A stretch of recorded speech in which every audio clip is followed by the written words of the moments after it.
नमस्ते दोस्तों, स्वागत है आप सबका एडुक्रैक CSIR एंड नीट चैनल पर। आज हम शुरू कर रहे हैं टेक्निक यूनिट का पहला लेक्चर, जिसमें हम डिटेल में पढ़ेंगे DNA और RNA आइसोलेशन के बारे में। यह टॉपिक ना सिर्फ CSIR नेट के लिए इम्पोर्टेंट है, बल्कि GATE XL, GATE BT, ICMR, DVT और MSc एंट्रेंस एग्ज़ाम के लिए भी काफ़ी यूजफुल है। तो वीडियो को इन तक ज़रूर देखिए, क्योंकि यहाँ सिर्फ थ्योरी नहीं, प्रैक्टिकल एप्लीकेशन और एग्ज़ाम के क्वेश्चन का अप्रोच भी समझेंगे। Let's start. Unit number 13, method in biology. तो मेथड इन बायोलॉजी के अंदर कई सारे टॉपिक्स हैं, और टॉपिक्स के अंदर भी कई सारे क्या हैं, सब टॉपिक हैं। ठीक है, पहला जो टॉपिक्स है वो आपका है molecular biology and recombinant DNA method. Second topic histochemical and immunotechnique, biophysical method, statistical method. तो ऐसे कई सारे क्या हैं, टॉपिक हैं, और टॉपिक्स के अंदर भी क्या है, कई सारे सब टॉपिक हैं। ठीक है,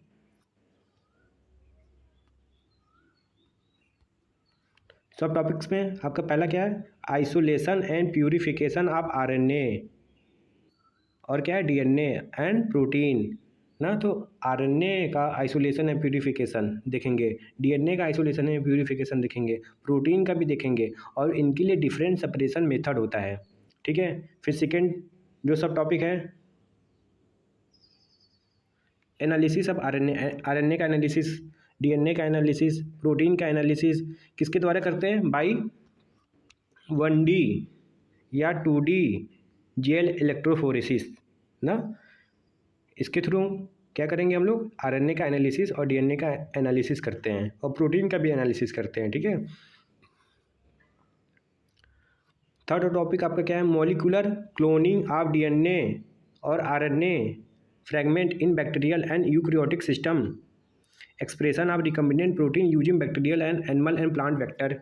तो रिकम्बिनेंट DNA टेक्नोलॉजी पढ़ेंगे ना, क्लोनिंग पढ़ेंगे, वेक्टर पढ़ेंगे ना कैसे जीन ऑफ इंटरेस्ट हम अपना वेक्टर में क्या करेंगे, इंसर्ट करेंगे ना।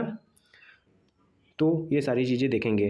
तो ये धीरे धीरे स्टेप वाइज स्टेप चलेगा। ठीक है ना। तो आज की क्लास में हम लोग क्या देखेंगे, isolation and purification of RNA DNA। ठीक है, और उस RNA और DNA के जो सब आइसोलेशन है, प्यूरिफिकेशन भी नहीं देखेंगे आज, ओनली आइसोलेशन देखेंगे RNA का और DNA का। हाँ, उनका अलग अलग मेथड होता है, ऐसा नहीं कि एक ही मेथड है RNA को आइसोलेट करने के लिए, DNA को आइसोलेट करने के लिए। कई सारे डिफरेंट सेपरेशन मेथड होते हैं DNA और RNA को सेपरेट करने के लिए ना। तो ये सिलेबस है आपका, आप इसको देख लीजिएगा। ठीक है, जैसे आपका क्या है, रेडियो लेबलिंग टेक्निक है, मैक्रोस्कोपिक टेक्निक है, फिजियोलॉजिकल मेथड है, मेथड इन फील्ड बायोलॉजी है। ठीक है ना, इसमें कई सारे सब टॉपिक्स भी हैं। तो लेट्स स्टार्ट, चलते हैं फिर आगे। तो उससे पहले कि हम कुछ बेसिक क्लियर करते हैं आपका। ठीक है,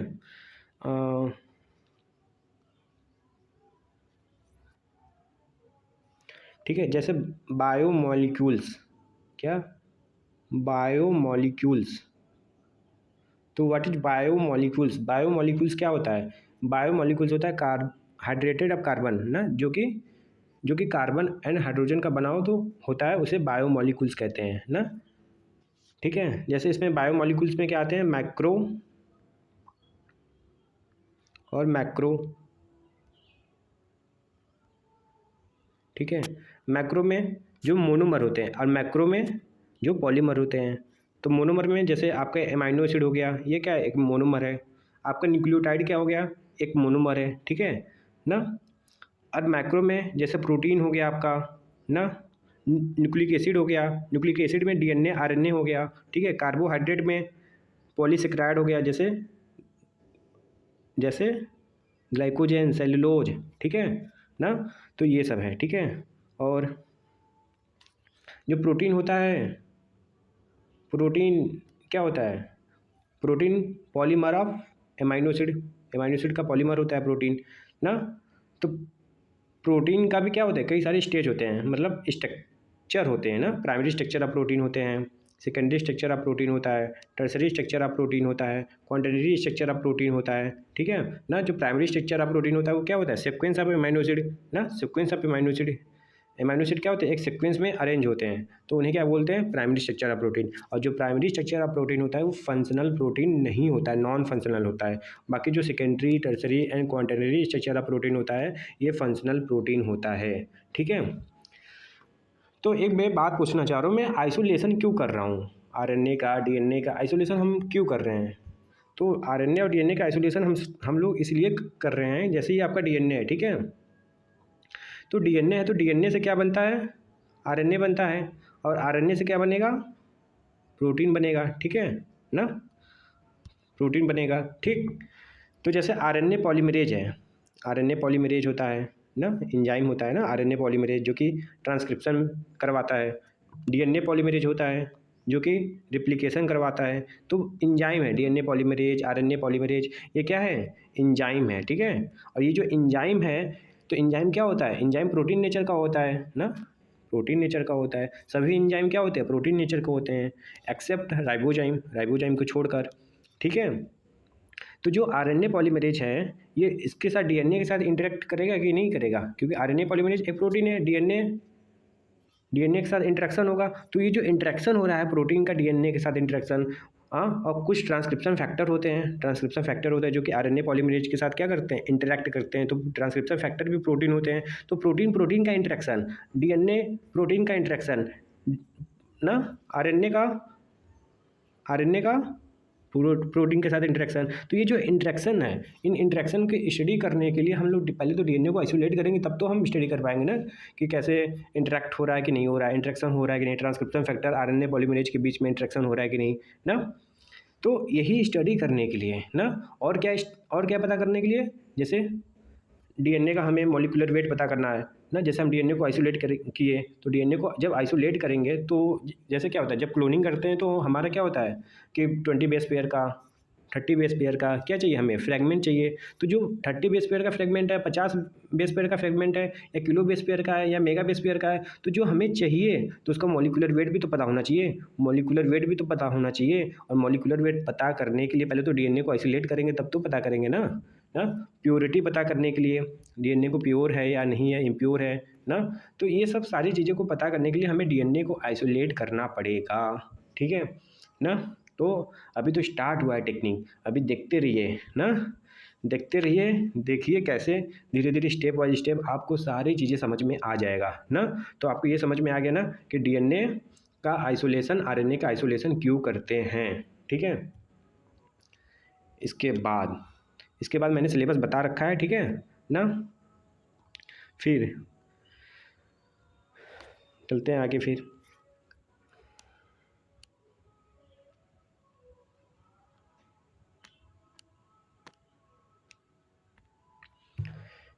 डीएनए एंड आरएनए आइसोलेशन, ठीक, डीएनए का आरएनए का isolation, choice of DNA extraction method,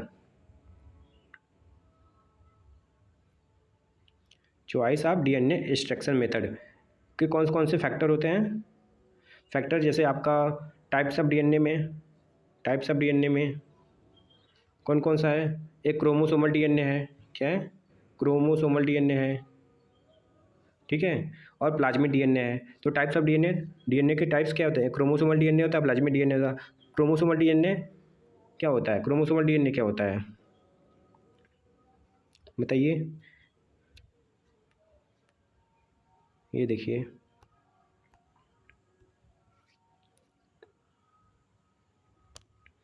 ये आपका क्या है, सेल का सेल मेम्ब्रेन है। तो सेल के अंदर क्या होता है, ये साइटोप्लाज्म होता है, ठीक है ना। तो ये न्यूक्लियस है, ठीक है। तो न्यूक्लियस के अंदर जो डीएनए होता है उसको क्रोमोसोमल डीएनए कहते हैं या जीनोमिक डीएनए कहते हैं, ठीक है। लेकिन न्यूक्लियस के जो बाहर डीएनए होता है ना, बैक्टीरिया के केस में क्या होता है, और पहले तो जो क्रोमोसोमल डीएनए होता है वो लीनियर होता है ना, सर्कुलर भी होता है लेकिन नहीं होता है, मतलब ना के बराबर होता है, ठीक है ना। और सर्कुलर डीएनए बैक्टीरिया के केस में क्या होता है, प्लाज्मिक डीएनए भी होता है ना, प्लाज्मिक डीएनए भी होता है, क्रोमोसोमल डीएनए भी होता है वहाँ पर ना, ठीक है। तो जो क्रोमोसोमल डीएनए होता है वो कैसा होता है, सर्कुलर होता है। कैसा होता है, सर्कुलर होता है, ठीक, सर्कुलर होता है ना, सर्कुलर होता है, इसको एक्स्ट्रा क्रोमोसोमल डीएनए कहते हैं, ठीक है। तो ये चीज़ है आपका।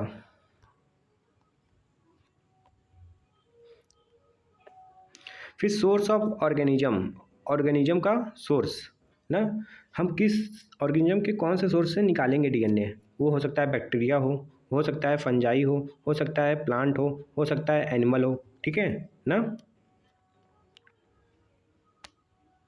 ठीक है।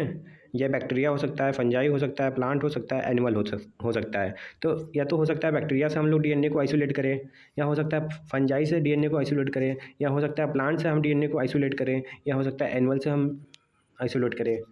स्टार्टिंग मटेरियल जैसे हो सकता है ऑर्गन हो, टिश्यू हो, सेल हो। सेल से आइसोलेट करें, जैसे बैक्टीरियल सेल है तो बैक्टीरिया सिंगल सेल का बना होता है, तो उससे हम डीएनए को आइसोलेट करेंगे तो हो सकता है सिंगल सेल्स हो, जहाँ हमारा स्टार्टिंग मटेरियल हो कि हमारा कहाँ से डीएनए हम आइसोलेट कर रहे हैं, वो सेल से कर रहे हैं कि टिश्यू से कर रहे हैं कि ऑर्गन से कर रहे हैं, या ग्रुप ऑफ टिश्यू से कर सकते हैं, या एपिथेलियल टिश्यू हो गया, मस्कुलर टिश्यू हो गया, कनेक्टिव टिश्यू हो गया ना।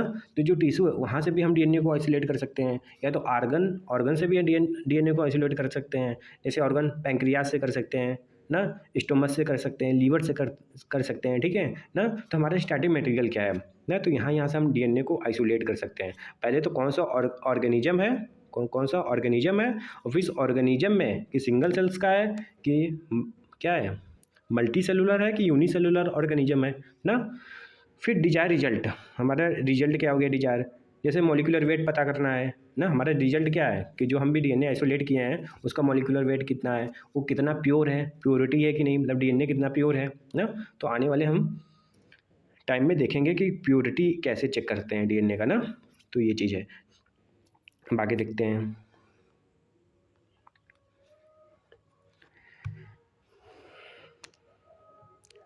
मैकेनिकल लाइसिस, मैकेनिकल लाइसिस में मैकेनिकल डिसरप्शन मेथड होता है, ठीक है ना। मैकेनिकल डिसरप्शन मेथड में टेक्निक कौन कौन सा यूज करेंगे। अब देखिए, एक हम आपका बेसिक और क्लियर करना चाह रहे हैं। सबसे पहले ये आप देखिए एक बार,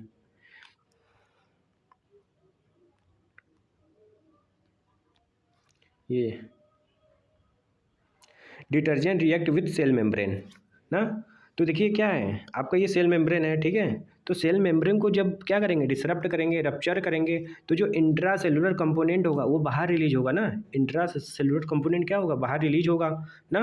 तो पहले detergent destroy the cell membrane, क्या detergent destroy the cell membrane, detergent क्या करेगा, सेल मेम्ब्रेन को डिस्ट्रॉय करेगा। जैसे एच सोडियम डू डिसाइल सल्फेट, ये क्या करता है, सेल मेम्ब्रेन को क्या करता है, डिसरप्ट कर देता है ना। जो जिसकी वजह से क्या होगा, जो इंट्रा सेलुलर कंपोनेंट हो क्या होगा, वो बाहर आ जाएगा, रिलीज हो जाएगा ना। क्योंकि हमारा जो डीएनए है वो कहाँ है, सेल के अंदर है, प्लाज्मा मेम्ब्रेन से इंक्लोज्ड है ना, ठीक है। और उसके अंदर भी न्यूक्लियस के अंदर भी इंक्लोज्ड है, और हो सकता है कि प्लांट सेल हो तो उसके अंदर तो सेल वाल होता है ना, ठीक है। तो ये हम एक बार आपको और फिर से समझाते हैं, ठीक है। जैसे ये आपका क्या है, प्लाज्मा मेम्ब्रेन, ठीक है।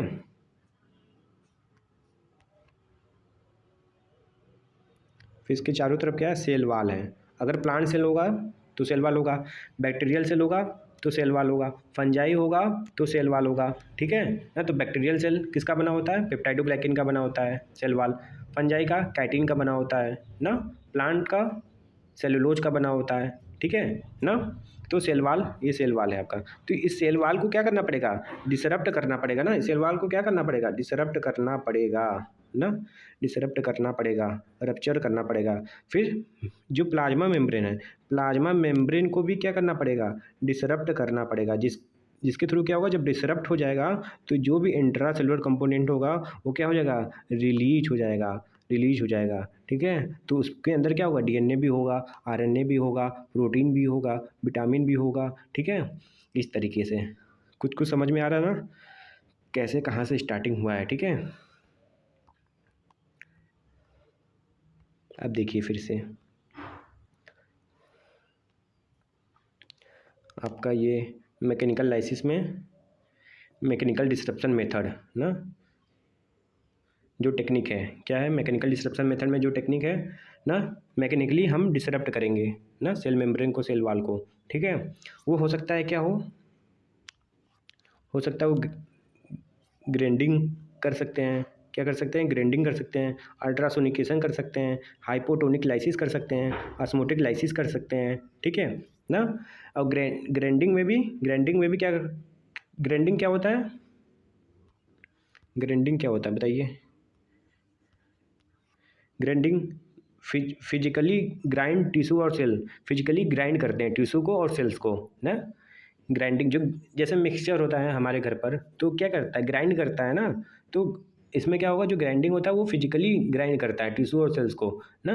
तो फिजिकली क्या करेगा, ग्राइंड कर देगा, तो जो भी इंट्रासेलुलर कंपोनेंट होगा वो बाहर रिलीज हो जाएगा। लेकिन ये कॉमनली यूज करते हैं किसके लिए, ये कॉमनली यूज होता है किसके लिए, प्लांट टिश्यू के लिए। किसके लिए, प्लांट टिश्यू के लिए यूज करते हैं ना, प्लांट टिश्यू के लिए यूज करते हैं, एनिमल सेल्स के लिए यूज नहीं करते हैं ग्राइंडिंग ना, ठीक है।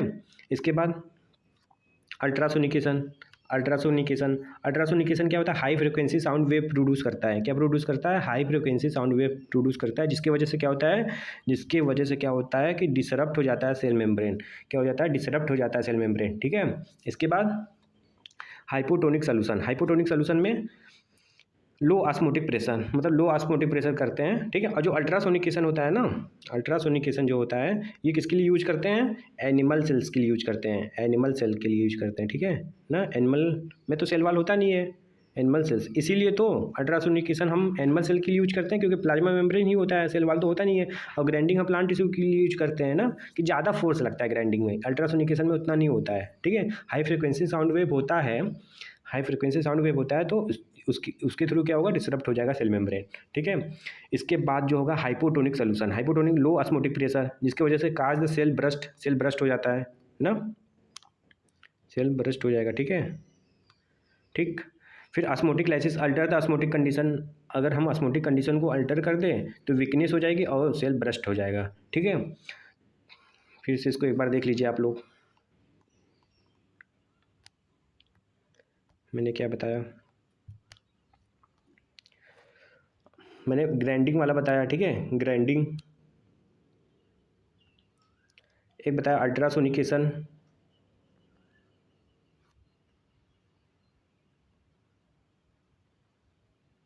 ठीक। अल्ट्रासोनिकेशन में क्या होता है, हाई फ्रिक्वेंसी वेव होता है, तो high frequency E equal to क्या होता है, एच म्यू होता है, और E equal to energy equal to S C by lambda होता है। लेमडा क्या है, वेव लेंथ है, अब म्यू क्या है, एच म्यू, म्यू क्या है, ये फ्रिक्वेंसी है ना। तो फ्रिक्वेंसी जितना ज़्यादा होगा एनर्जी उतना ज़्यादा होगा, तो यही जो एनर्जी होता है इसी की वजह से तो सेल मेम्ब्रेन क्या हो जा रहा है, डिसरप्ट हो जा रहा है ना। और लेमडा क्या होगा, कम होगा, जिसकी फ्रिक्वेंसी ज़्यादा ही होगी उसकी लेमडा कम होगा, उसका वेवलेंथ कम होगा, ठीक है। इसके बाद क्या है, ऑस्मोटिक लाइसिस ना ऑस्मोटिक या हाइपोटोनिक, हाइपोटोनिक ना, क्या है, हाइपोटोनिक है, ठीक है। हाइपोटोनिक लाइसिस, तो हाइपोटोनिक लाइसिस में क्या है, जैसे आपका ये क्या है, ये आपका बीकर है, ठीक है। और बीकर के अंदर क्या, बीकर के अंदर क्या है, फिल कर दिए वाटर ना, वाटर और सल्यूट ना, सोल्यूशन बना दिए हैं, मतलब इसमें क्या है, ये सोल्यूशन है, क्या है, सोल्यूशन है, ठीक है। और जो सोल्यूशन है उसका जो कंसंट्रेशन है कितना है, 5 मोलर है, कितना है, 5 मोलर है। अब इसके अंदर क्या कर दिए हम लोग, इसके अंदर सोल्यूशन है 5 मोलर, सोल्यूशन कैसे बनता है, सोल्यूट प्लस सॉल्वेंट को मिला देंगे तो सोल्यूशन बन जाएगा। इसके बाद ये क्या है,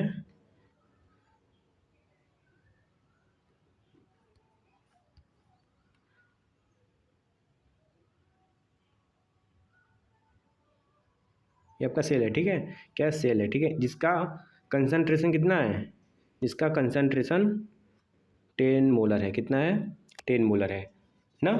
तो हाइपोटोनिक सोल्यूशन क्या होता है, आप लोग पढ़े ही होंगे, hypotonic solution, isotonic solution, hypertonic solution. तो हाइपोटोनिक सोल्यूशन मतलब ये रिलेटिव में बात होता है, रिस्पेक्ट में, किसके रिस्पेक्ट में बात कर रहे हैं ना। अगर सोल्यूशन का कंसंट्रेशन क्या होगा, ज़्यादा होगा सेल के कंपेरिजन में, तो उसको हाइपरटोनिक सोल्यूशन कहेंगे। सेल के कंपेरिजन में सोल्यूशन का कंसंट्रेशन कम होगा तो उसको हाइपोटोनिक सोल्यूशन कहेंगे, और दोनों का इक्वल होगा तो उसे आइसोटोनिक सोल्यूशन कहेंगे। तो इस कंडीशन में क्या होगा, सोल्यूशन का कंसंट्रेशन कम होगा ना, सोल्यूशन का कंसंट्रेशन कम होगा ना, 5 मोलर है, और सेल का जो कंसंट्रेशन है 10 मोलर है। तो जहाँ जिसका कंसंट्रेशन ज़्यादा होता है वहाँ पानी कम होता है, तो वाटर मॉलिक्यूल यहाँ पे क्या हो जाएगा, वाटर मॉलिक्यूल यहाँ पे क्या हो जाएगा, लेस हो जाएगा ना, वाटर मॉलिक्यूल कम होगा, और यहाँ पे वाटर मॉलिक्यूल ज़्यादा होगा ना, क्योंकि कंसंट्रेशन कम है तो पानी ज़्यादा। ठीक है, तो जहाँ पानी ज़्यादा वहाँ वाटर मॉलिक्यूल कैसे मूव करते हैं, हाई वाटर मॉलिक्यूल से लो वाटर मॉलिक्यूल। तो हाई वाटर मॉलिक्यूल कहाँ है, सॉल्यूशन में है, तो वाटर मॉलिक्यूल कहाँ मूव करेंगे, सेल के अंदर, और जैसे जैसे वाटर मॉलिक्यूल सेल के अंदर क्या होंगे, फिल होंगे, वैसे क्या होगा, सेल ब्रस्ट हो जाएगा, फिर सेल ब्रस्ट हो जाएगा, तो जो भी इंट्रा सेलुलर कंपोनेंट होगा वो रिलीज हो जाएगा कहाँ, इसके अंदर। ठीक है, तो यही क्या होता है, हाइपोटोनिक लाइसिस। समझ में आया बच्चों, फिर आगे चलते हैं। ठीक, ये सब आप लोग लिख लीजिएगा कॉपी में ना, नोट्स बना लीजिएगा ना। इसके बाद ये आपका हो गया। फिर एक टर्म होता है होमोजेनाइजेशन। क्या होता है, होमोजेनाइजेशन। ठीक, होमोजेनाइजेशन क्या होता है, होमोजेनाइजेशन, तो होमोजेनाइजेशन होता है आपका, जैसे ये क्या है, ये क्या है आपका जो सेल है, ये क्या है, सेल है, और सेल क्या है, ये क्या है आपका, ये जो है ये आपका सेल है। ठीक है ना, और सेल जो है ये सेल क्लम्प्ड के फॉर्म में, मतलब सेल क्या है, पास पास है, क्या है, सेल पास पास है, सेल जैसे पास पास होगा, जैसे ये सेल क्या है, बहुत पास पास है। तो जब हम रिएजेंट डालेंगे, जब हम क्या करेंगे, रिएजेंट डालेंगे, ठीक है, तो रिएजेंट डालेंगे तो जो बीच में सेल होगा, क्या, जो बीच में सेल होगा, जो अंदर वाला जो सेल होगा, अंदर वाला जो सेल होगा वो क्या होगा, उसके उसके ऊपर रिएजेंट जा पाएगा, उसके ऊपर रिएजेंट नहीं जा पाएगा, तो क्या सेल मेम्ब्रेन रप्चर हो पाएगा, सेल वॉल रप्चर हो पाएगा, डिसरप्ट हो पाएगा, नहीं हो पाएगा। इसीलिए जो भी क्लम्प्ड सेल होगा, जब क्लम्प्ड सेल होगा तो क्लम्प्ड सेल, क्लम्प्ड के फॉर्म में जब सेल होगा तो सेल को आइसोलेट करना पड़ेगा, अलग अलग करना पड़ेगा, क्या, अलग अलग करना पड़ेगा, क्या, अलग अलग करना पड़ेगा। देखिए अलग अलग हो गए, इसी को होमोजेनाइज्ड प्रोडक्ट कहते हैं। क्या कहते हैं, होमोजेनाइज्ड प्रोडक्ट करते हैं। क्यों ऐसा करते हैं होमोजेनाइजेशन, क्योंकि हम रिएजेंट अपना डालेंगे तो हमारा जो जो अंदर वाला जो सेल्स होगा वहाँ पे रिएजेंट नहीं जा पाएगा, वहाँ पे हमारा डिटर्जेंट नहीं जा पाएगा, जिसके वजह से क्या होगा कि हमारा जो सेल मेम्ब्रेन होगा, सेल वालों को डिसरप्ट ही नहीं होगा, तो हमारा क्या होगा, जो भी डीएनए को आइसोलेट करना, आरएनए को आइसोलेट करना जो कि सेल के अंदर है वो बाहर रिलीज नहीं हो पाएगा ना, इसीलिए हम लोग होमोजेनाइजेशन करते हैं ना, और यही होमोजेनाइज्ड प्रोडक्ट है। ठीक है, आगे चलते हैं, क्या क्या वो मेथड होते हैं। तो आपने क्या पढ़ लिया, आपने पढ़ लिया मैकेनिकल लाइसिस, अब हम पढ़ेंगे केमिकल लाइसिस ना। तो मैकेनिकल के थ्रू तो हम लाइसिस कर सकते हैं ना, मैकेनिकली हम सेल मेम्ब्रेन को भी डिसरप्ट कर रहे थे ना, अब हम केमिकल के भी थ्रू हम सेल मेम्ब्रेन को डिसरप्ट कर सकते हैं। ठीक है ना, तो केमिकल लाइसिस, तो केमिकल लाइसिस में क्या क्या है, DNA extraction process, DNA extraction process में जो सेल लाइसिस एजेंट हैं, सेल लाइसिस एजेंट क्या क्या है, देखिए जैसे पहला क्या है, लाइटिक एंजाइम, क्या है, लाइटिक एंजाइम होता है, काओट्रोपिक एजेंट होता है, डिटर्जेंट होता है, अल्कलाइन ट्रीटमेंट ना, अल्कलाइन ट्रीटमेंट, ठीक है ना। तो लाइटिक एंजाइम में जैसे कौन कौन से एंजाइम होते हैं, लाइसोजाइम होते हैं, काइटिनेज होते हैं, सेलुलेज होते हैं, ठीक है, ये सब एंजाइम है। तो बैक्टीरिया, बैक्टीरिया का सेल वॉल किसका बना होता है, पेप्टाइडोग्लाइकेन, किसका बना होता है बैक्टीरिया का सेल वॉल, पेप्टाइडोग्लाइकेन, पेप्टाइडोग्लाइकेन, ठीक है।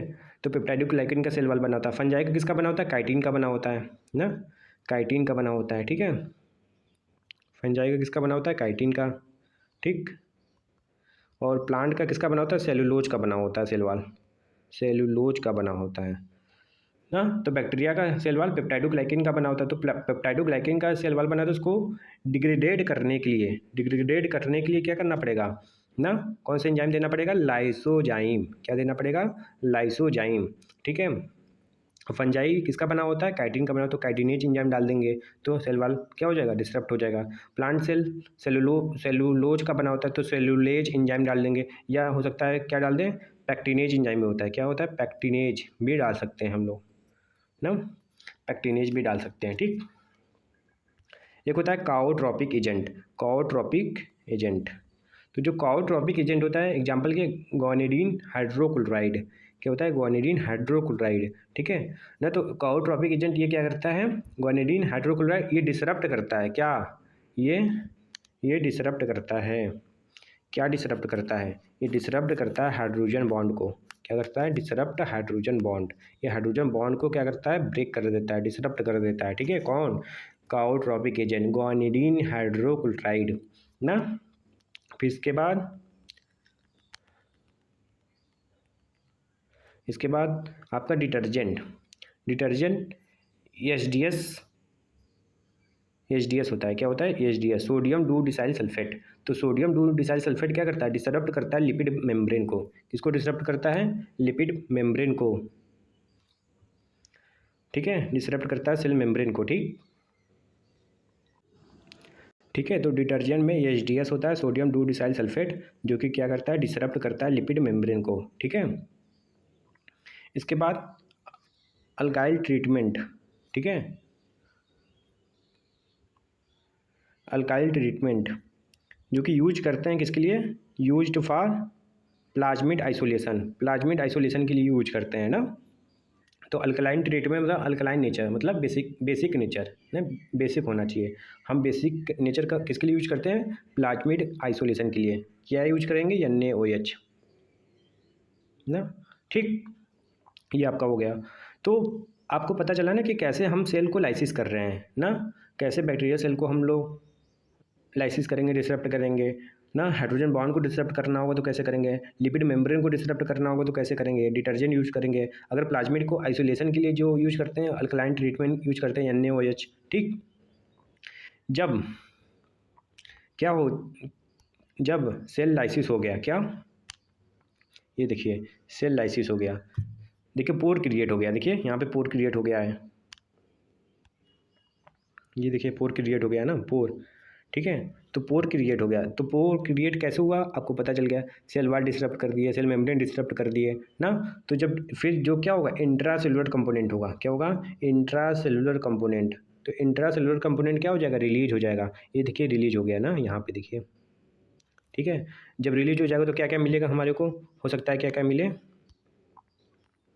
हो सकता है प्लाज्मा मेम्ब्रेन फ्रेगमेंट मिले, सेल वाल का फ्रेगमेंट मिले, साइटोसोल मिले, सेल ऑर्गेनल्स मिले, DNA मिले, RNA मिले, प्रोटीन मिले, कार्बोहाइड्रेट मिल सकता है, फैटी एसिड मिल सकता है, और विटामिन्स ना। तो ये सब क्या है, फ्रेगमेंट ना, क्योंकि अब सेल मेम्ब्रेन को डिसरप्ट कर दिया है तो प्लाज्मा मेम्ब्रेन के फ्रेगमेंट के ही फॉर्म में मिलेगा, सेल वाल को भी डिसरप्ट कर दिया फ्रेगमेंट के, और पूरा का पूरा इंट्रासेलुलर कंपोनेंट रिलीज हो गया तो साइटोसोल होता है सेल के अंदर, तो साइटोसेल भी रिलीज हो जाएगा, सेल ऑर्गेनल भी रिलीज हो जाएगा, DNA भी रिलीज होगा, क्योंकि न्यूक्लियर मेम्ब्रेन होता है उसमें तो पोर होता है ना, न्यूक्लियर पोर कम्प्लेक्स, तो DNA भी बाहर आ जाएगा, RNA भी बाहर आ जाएगा, प्रोटीन भी बाहर आ जाएगा, कार्बोहाइड्रेट भी बाहर आ जाएगा, और फैटी एसिड विटामिन सब बाहर। इसी को मिला के क्या कहते हैं, इसी को मिला के सेल डेब्रिज कहते हैं, इसी को क्या कहते हैं, सेल डेब्रिज कहते हैं, ठीक है।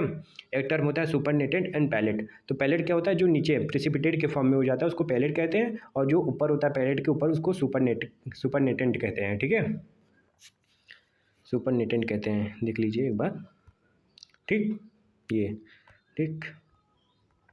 इसके बाद DNA आइसोलेशन, तो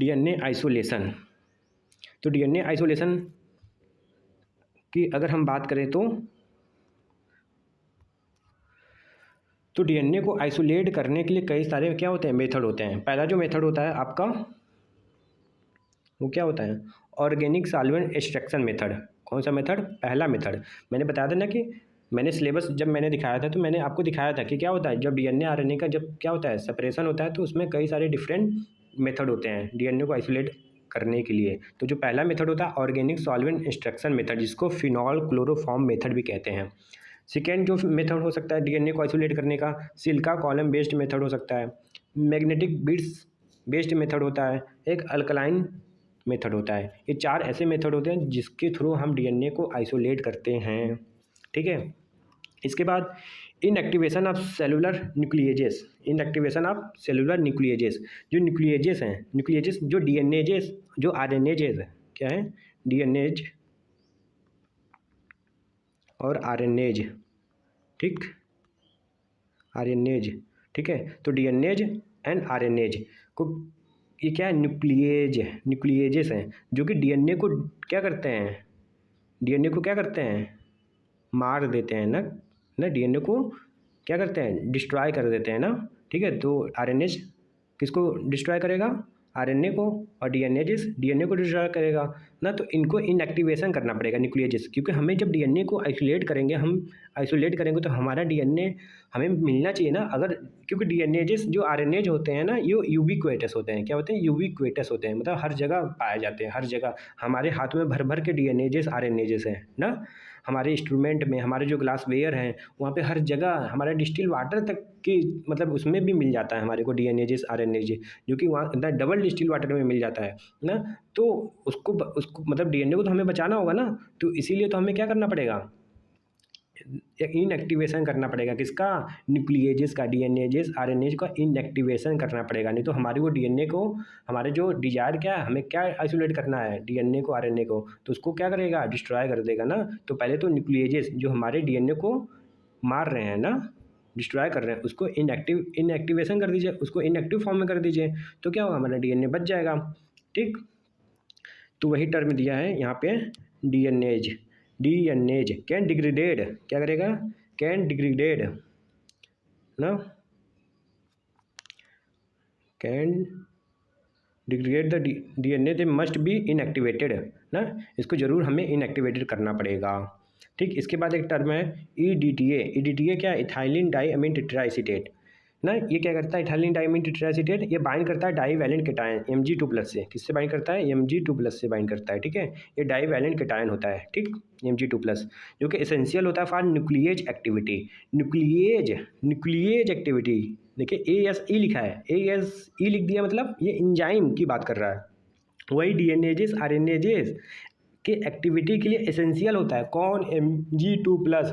अगर Mg2+ नहीं मिलेगा न्यूक्लिएज, तो न्यूक्लिएजेस एक्टिवेट नहीं होगा, तो वो इनएक्टिव हो जाएगा। तो उसी वही जो क्या होता है, डाईवैलेंट केटायन Mg2+ होता है, वही ईडीटीए क्या करता है, उसको चिलेट कर लेता है ना। अभी हम आगे देखेंगे ना, चिलेट कर लेता है ना। तो ईडीटीए हेल्प करता है ना, किससे, डीएनएजेस एंड आरएनएजेस से, जिससे हमारा डीएनए बच जाए, आरएनए हमारा बच जाए। ठीक है, आगे चलते हैं। अब हम मेथड पे आते हैं। इसके पहले हम ईडीटीए देखते हैं, पहले ईडीटीए का रोल क्या है, कैसे। ठीक है ना, ईडीटीए चिलेशन, ईडीटीए क्या करता है, चिलेट करता है, chelation. EDTA with chelate the Mg2+ ion, क्या करता है, Mg2+ आयन, जो कि नीडेड होता है फॉर किसके लिए, डीएनएजेस। और ईडीटीए यूज भी कर सकते हैं, सैचुरेट भी यूज कर सकते हैं, जो कि क्रेब्स साइकिल में जो होते हैं, जो जितने भी क्या होते हैं, इंटरमीडिएट प्रोडक्ट होते हैं, जैसे सैचुरेट हो गया, आइसोसैचुरेट हो गया, अल्फा कीटोग्लूटरेट हो गया, ये सब भी हम यूज कर सकते हैं। लेकिन ज़्यादातर हम क्या यूज करते हैं, ईडीटीए यूज करते हैं, इथाइलिन डाइअमीन टेट्राएसीटेट। ठीक है, इसके बाद ये आपका क्या है, फुली डीप्रोटोनेटेड ईडीटीए ना, डीप्रोटोनेटेड ईडीटीए ना, ये स्ट्रक्चर है किसका, ईडीटीए का, इथाइलिन डाइअमीन टेट्राएसीटेट का स्ट्रक्चर है। इथाइलिन डाइअमीन ना, इथाइलिन, देखिए इथाइलिन किस लिए बोला गया, यहाँ पे देखिए, यहाँ पे कार्बन होगा, क्योंकि कार्बन तो होगा ना, यहाँ पे टर्न लेता है, वहाँ पे कुछ भी नहीं लिखा है ना, जैसे यहाँ पे तो नाइट्रोजन लिख दिया है ना, अगर कुछ भी नहीं लिखा है तो टर्न है, जैसे यहाँ पे जाएंगे सीधा तो सीधा जा रहे हैं, लेकिन टर्न ले लिया तो यहाँ पे कार्बन होगा, फिर यहाँ पे जाएंगे टर्न लेंगे तो यहाँ पे कार्बन होगा, तो 2 है कार्बन ना, इसलिए बोलते हैं इथाइलिन ना, मेथ एथ होता है ना, तो इथाइलिन डाइअमीन की बोले, एक नाइट्रोजन, इसलिए इसको डाइअमीन बोले। टेट्राएसीटेट, देखिए टेट्राएसीटेट, देखिए एक एसीटेट ये है, एक एसीटेट ये है, ठीक है, एक एसीटेट ये है, एक एसीटेट ये है, इसलिए टेट्राएसीटेट बोलते हैं। ठीक है ना, इसके बाद फिर देखिए, फिर यहाँ पे क्या है, मेटल Mg2+, मेटल मतलब कोई भी मेटल यूज कर सकते हैं, Mg2+, जो कि डीएनएजेस के लिए, जो डीएनएजेस आरएनएजेस के लिए जो मेटल चाहिए वो Mg2+ ना की रिक्वायरमेंट होती है ना। तो देखिए जो भी मेटल होगा, यहाँ पे देखिए आप, यहाँ पे मेटल कोऑर्डिनेट बॉन्ड बना लिया ना, देखिए कोऑर्डिनेट कम्प्लेक्स बना लिया, तो मेटल एडीटीए कम्प्लेक्स बन गया, क्या बन गया, मेटल एडीटीए कम्प्लेक्स ना। तो इसको क्या कर दिया, चिलेट कर लिया ना, ना Mg2+ को, और Mg2+ अब मिलेगा नहीं किसको, डीएनएजेस आरएनएजेस को, जिसकी वजह से हमारा डीएनए आरएनए प्रोटेक्ट हो जाएगा ना। तो यही ईडीटीए काम करता है। अगर प्रोटेक्ट नहीं होता तो हमारे क्योंकि डीएनएजेस आरएनएज यूबिक्विटस होते हैं, हर जगह पाए जाते हैं, हमारे ग्लासवेयर से लेकर डिस्टिल वाटर से लेकर डबल डिस्टिल वाटर तक रहते हैं ना। तो हमारे डीएनए को क्या करेंगे, डिस्ट्रॉय कर देंगे ना, किल कर देंगे, मार देंगे। इसीलिए हम ईडीटीए का यूज करते हैं ना। एकदम ध्यान से बच्चों समझ लीजिएगा इसको, बहुत इंपॉर्टेंट है ना। अब आगे चलते हैं। इसके बाद ये हो गया आपका, ये भी मैंने बता दिया, ठीक है। फिर इसके बाद फिनॉल क्लोरोफॉर्म मेथड, पहला मेथड देखते हैं ना, फिनॉल क्लोरोफॉर्म मेथड, जो कि पहला मेथड है जो जिसके थ्रू हम डीएनए को आइसोलेट करेंगे ना। तो आइसोलेट करने का जो पहला मेथड है क्या है, लिक्विड डीएनए एक्सट्रैक्शन इंग्रेडिएंट। इसको हम लिक्विड डीएनए एक्सट्रैक्शन इंग्रेडिएंट भी बोलते हैं, ठीक है। इसमें जो यूज होता है, क्या यूज करते हैं हम लोग, फिनॉल यूज करते हैं, ठीक है, क्लोरोफॉर्म यूज करते हैं, इथेनॉल या आइसोप्रोपेनॉल भी यूज कर सकते हैं ना, इथेनॉल या आइसोप्रोपेनॉल भी यूज कर सकते हैं ना। इसका जो बेसिस होता है, क्या होता है, बेसिस ऑफ सेपरेशन का जो बेसिस है, सॉल्युबिलिटी इन इमिसिबल सोल्यूशन। क्या है, इमिसिबल सोल्यूशन मतलब कि दो सोल्यूशन मिक्स नहीं होंगे, ऐसे सोल्यूशन को इमिसिबल कहते हैं। जैसे हम वाटर में क्या डाल दें, वाटर के अंदर हम क्या डाल दें, ऑयल, तो ऑयल वाटर में डिजॉल्व हो पाएगा, ऑयल में वाटर में डिजॉल्व नहीं हुआ, ये कैसा बन जाएगा, इमिसिबल सोल्यूशन हो जाएगा, क्योंकि वाटर और ऑयल डिजॉल्व नहीं होते हैं, क्योंकि एक पोलर है एक नॉन पोलर है, वाटर क्या है, पोलर है, ऑयल क्या है, नॉन पोलर है ना। तो इमिसिबल सोल्यूशन, तो इसके बेसिस के ही थ्रू हम क्या करते हैं, यहाँ पे सेपरेशन करेंगे ना, सॉल्युबिलिटी के बेसिस पे ना, इन इमिसिबल सोल्यूशन। तो इमिसिबल सोल्यूशन हम बनाएंगे, ठीक है। जो मैकेनिज्म है बेस्ड ऑन सॉल्युबिलिटी, क्या है, mechanism based on the solubility ना। डीएनए इन वाटर, जो डीएनए होगा कहाँ होगा, वाटर और क्लोरोफॉर्म में होता है, मतलब क्लोरोफॉर्म और वाटर साथ में होंगे।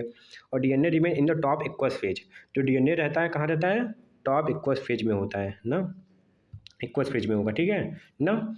देखिए फिर से ध्यान से सुनिए, ये देखिए आप, अब देखिए जो क्लोरोफॉर्म है ना, ये देखिए ये यहाँ पे क्लोरोफॉर्म, तो ये टॉप फेज है, क्या है, टॉप फेज है, ठीक है। और ये क्या है, ऑर्गेनिक फेज है ना, जो बॉटम फेज है, और बीच में क्या है, इंटरफेज है, ठीक है ना। तो जो टॉप फेज है वहाँ पे क्लोरोफॉर्म है और वाटर है, क्या है, क्लोरोफॉर्म है और वाटर है। जो क्लोरोफॉर्म क्या होता है, CH3Cl होता है, जो कि क्या होता है, पोलर होता है। और फिनॉल का स्ट्रक्चर ऐसा होता है, OH ग्रुप होता है, ठीक है ना। तो फिनॉल OH ग्रुप होता है, लेकिन जिस डेंसिटी किसका ज़्यादा होता है, क्लोरोफॉर्म का कि फिनॉल का, डेंसिटी किसका ज़्यादा होता है, फिनॉल का डेंसिटी ज़्यादा होता है। तो फिनॉल का डेंसिटी ज़्यादा होगा, तो डेंसिटी जिसकी ज़्यादा होती है वो कहाँ चला जाता है, बॉटम फेज पे चला जाता है, और जिसकी डेंसिटी कम होती है वो टॉप फेज पे चला जाएगा। इसीलिए जो क्लोरोफॉर्म होता है वो टॉप फेज पे होता है, और जो फिनॉल होता है कहाँ होता है, यहाँ पे होगा, कहाँ, बॉटम फेज में होगा ना, ऑर्गेनिक फेज में होगा, ठीक है। और क्योंकि पोलर और नॉन पोलर, CH3 क्या है, CH3Cl क्लोरोफॉर्म क्या है, पोलर होता है, तो ये वाटर के साथ हो जाएगा। और फिनॉल क्या होता है, नॉन पोलर हो जाएगा, तो ये ऑर्गेनिक फेज मतलब टॉप नीचे आ जाएगा। नीचे क्यों आया, क्योंकि डेंसिटी की वजह से आया, और दोनों इमिसिबल है ना, दोनों इमिसिबल है, क्योंकि एक पोलर है एक नॉन पोलर है। और हमारा जो डीएनए है वो कैसा है, हमारा डीएनए क्या है, डीएनए पे नेगेटिव चार्ज होता है, क्या होता है, नेगेटिव चार्ज होता है ना। डीएनए पे नेगेटिव चार्ज है तो पोलर होगा, डीएनए क्या है, पोलर है ना। तो पोलर है तो पोलर के साथ जाएगा, तो कहाँ पे जाएगा, ये जाएगा टॉप फेज पे ना, टॉप फेज पे जाएगा। तो हमारा डीएनए कहाँ मिलता है, टॉप फेज पे मिलता है, एक्वस फेज में मिलता है, ठीक है ना। और यहाँ पे देखिए ईडीटीए भी डाले हैं, ईडीटीए क्यों डाले हैं, क्योंकि हमारा डीएनएजेस आरएनएजेस हमारे डीएनए को क्या करेंगे, किल कर देंगे। उससे प्रोटेक्ट करने के लिए हम लोग ईडीटीए का यूज करते हैं, इथाइलिन डाई अमीन टेट्रा एसीटेट, ठीक।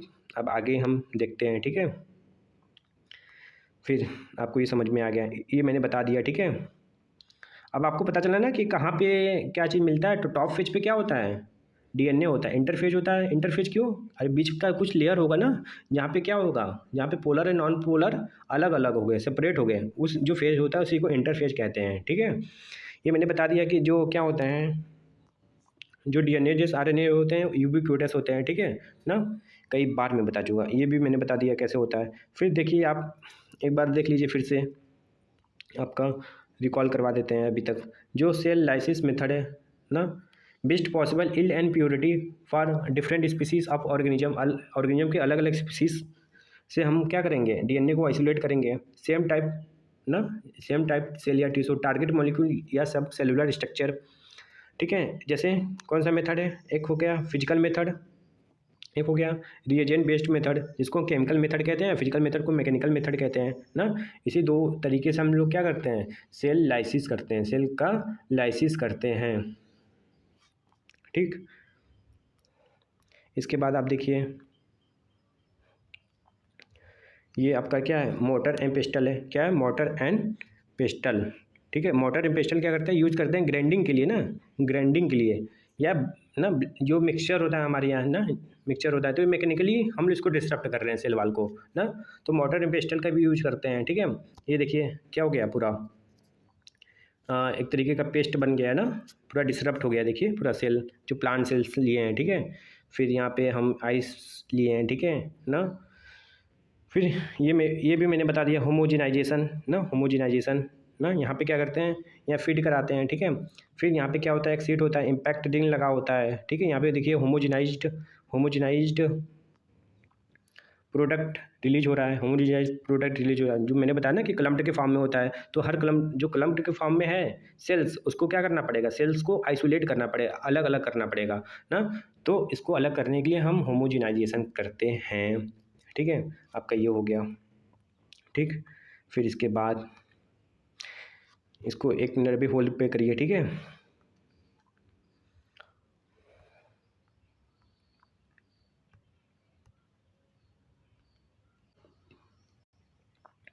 इसके आगे हम ये देखते हैं क्या, एल्कोहल प्रिसिपिटेशन।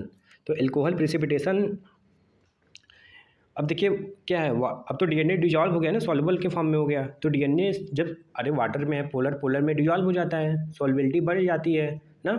यहाँ पे देखिए क्या, डीएनए क्या है, सोल्यूट है और सॉल्वेंट वाटर है ना, क्योंकि टॉप फेज पे क्या था, वाटर था, क्लोरोफॉर्म था ना, और डीएनए था। तो ये तीनों क्या है, तीनों का नेचर कैसा है, पोलर नेचर है। तो ये डिजॉल्व हो जाएगा ना, तो वाटर के साथ क्या होगा, वाटर पे ये देखिए, वाटर पे क्या है, एक पॉजिटिव चार्ज है, एक एक H plus positive, O negative. तो ये क्या करेगा, पॉजिटिव वाला वाटर के साथ नेगेटिव वाले डीएनए के नेगेटिव वाले से बाइंड कर जाएगा, तो सॉल्युबिलिटी बढ़ जाती है। तो मोर हाइड्रोफिलिक, मोर सॉल्युबल, लेस प्रिसिपिटेशन।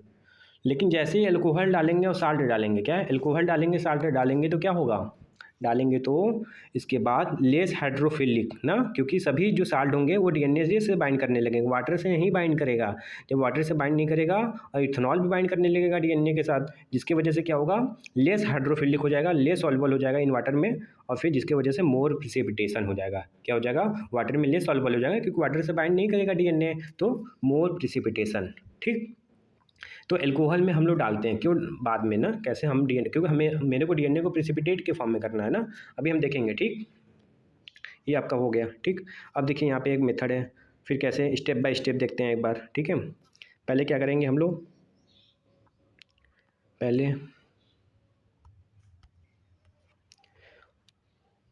होमोजिनाइज सेल या टिश्यू ना, होमोजिनाइज करेंगे सेल्स को या टिश्यू को। ठीक है ना, अब क्लम्प्ड के फॉर्म में होगा सेल्स, तो उसको पहले क्या करेंगे, क्लम्प्ड के फॉर्म में सेल होगा तो उसको अलग अलग करेंगे ना, एक एक सेल को अलग अलग करेंगे, आइसोलेट करेंगे ना, और 4 डिग्री सेल्सियस टेम्परेचर होगा ना, और स्टेराइल इक्विपमेंट होगा, जो भी हमारा ग्लास वेयर है, हमारा जो डिस्टिल वाटर है, हमारा जो भी हमारा हम जो यूज भी करेंगे, जो भी हमारे इक्विपमेंट यूज करेंगे वो पूरी तरह स्टेराइल होना चाहिए। ऑटोक्लेव ना, ऑटोक्लेव भी करते हैं ना, ऑटोक्लेव क्या होता है, जो कि एक क्या है, हमारा इंस्ट्रूमेंट है ना, जिसके थ्रू हम लोग क्या करते हैं, इक्विपमेंट है जिसके थ्रू हम क्या करते हैं, हम अपने ग्लास वेयर को जो भी हमारा है उसको हम लोग क्या करते हैं, ऑटोक्लेव करते हैं, स्टेराइल करते हैं थ्रू ऑटोक्लेव ना। तो पहले होमोजिनाइज करेंगे सेल्स को ना, या टिश्यू को होमोजिनाइज करेंगे, फिर कितने टेम्परेचर पे, 4 डिग्री सेल्सियस पे करेंगे ना, और जितने भी हमारा ग्लास वेयर है, हमारा जो भी इक्विपमेंट है ना, उसको हम ऑटोक्लेव के थ्रू क्या करेंगे, स्टेराइल करेंगे, पहला स्टेप। सेकेंड स्टेप में क्या करेंगे, सेलुलर लाइसिस। सेलुलर लाइसिस अभी मैंने बताया, ये सेल है। ठीक है, तो सेल का क्या होगा, सेल मेम्ब्रेन होगा, सेल वाल होगा, ये सेल मेम्ब्रेन हो गया, ठीक है, और ये सेल वाल हो गया, ठीक। तो इसको क्या करेंगे, लाइसिस कराएंगे, क्या करेंगे, लाइसिस करेंगे, इसका क्या करेंगे, लाइसिस करेंगे, ठीक है, ऐसे लाइसिस कर देंगे। तो और इसका भी लाइसिस कर देंगे, ठीक। तो लाइसिस कर देंगे तो जो भी इंट्रासेलुलर कंपोनेंट होगा वो रिलीज हो जाएगा हमारे टेस्ट ट्यूब के अंदर ना। तो किसके थ्रू करते हैं, डिटर्जेंट के थ्रू कर सकते हैं, लाइसोजाइम के थ्रू कर सकते हैं।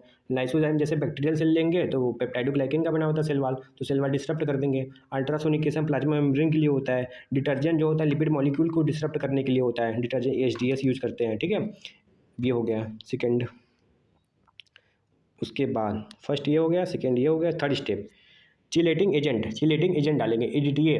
अब पूरा का पूरा क्या हो गया, पूरा का पूरा हमारा टेस्ट ट्यूब के अंदर क्या आ गया, सेल डेवरीज आ गया। सेल डेवरीज मैंने बताया ना, जिसके अंदर क्या होता है, पूरा प्लाज्मा मेम्ब्रेन का फ्रेगमेंट होगा, ER का फ्रेगमेंट होगा, सेल वाल का फ्रेगमेंट होगा, साइटोसोल होगा, सेल ऑर्गेनल्स हो गए, विटामिन होगा, न्यूक्लिक एसिड होगा ना, न्यूक्लिक एसिड में DNA RNA होगा, प्रोटीन होगा, ठीक है। तो ये सेल डेवरीज, अब उसमें DNA आ गया है। अगर बाई चांस, क्योंकि DNAs हर जगह होते हैं, RNAs अलग हर जगह होते हैं, अभी तो हम DNAs का बात करेंगे, क्यों, क्योंकि DNA को आइसोलेट कर रहे हैं। RNA को डिग्रेड भी कर देगा, उसको भी भाई डिग्रेड करना है, क्योंकि मुझे DNA चाहिए, प्योर DNA चाहिए मेरे को ना। तो RNAs भी होगा तो उससे प्रॉब्लम नहीं है, लेकिन DNAs होगा तो उससे प्रॉब्लम होगा। इसीलिए हम लोग क्या यूज करेंगे, EDTA, इथाइलिन डाई अमीन टेट्रा एसीटेट यूज करते हैं, ठीक है ना, या सैचुरेट भी यूज कर सकते हैं, ठीक है। फिर अगर हमें प्रोटीन को डिग्रेडेट करना पड़ेगा तो प्रोटीनेज एजेंट डालते हैं, जैसे जिसका नाम है प्रोटीनेज के होता है। फिर उसके बाद phenol extraction, phenol chloroform method, जो फिनॉल एक्सट्रैक्शन मैंने अभी बताया था ना कि टॉप फेज पे क्या होता है, क्लोरोफॉर्म होता है, वाटर होता है, DNA होगा, वहाँ पे चला जाएगा ना। सॉल्बिलिटी इमिसिबल ना, सॉल्बिलिटी की बेसिस पे होता है ना इमिसिबल सोल्यूशन, ठीक है। क्योंकि टॉप फेज और गिनी फेज जो कि बॉटम फेज होता है, ठीक है, और बीच में इंटरफेज होता है।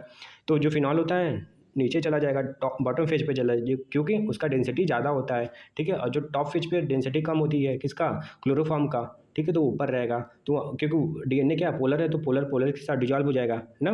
तो ये फिनॉल एक्सट्रैक्शन मेथड हो जाए। फिर क्या करेंगे, जब सॉल्युबल, क्योंकि वाटर और क्लोरोफॉर्म सब पोलर है, तो DNA क्या होगा, सॉल्युबल हो जाएगा, सॉल्युबिलिटी हो जाएगी, मतलब सॉल्युबल हो जाएगा, ठीक है। फिर उसके बाद हमें क्या डालना पड़ेगा, एल्कोहल 70% डालेंगे, ठीक है, या 100% इथेनॉल भी डालते हैं ना, ठीक है, या 70% यूज करिए इथेनॉल, या 100% इथेनॉल यूज करिए ना, जिसकी वजह से क्या होगा, एल्कोहल प्रेसिपिटेशन ना, एल्कोहल प्रेसिपिटेशन मतलब ना, जिसकी वजह से हमारा क्या होगा, DNA प्रेसिपिटेट हो जाएगा ना।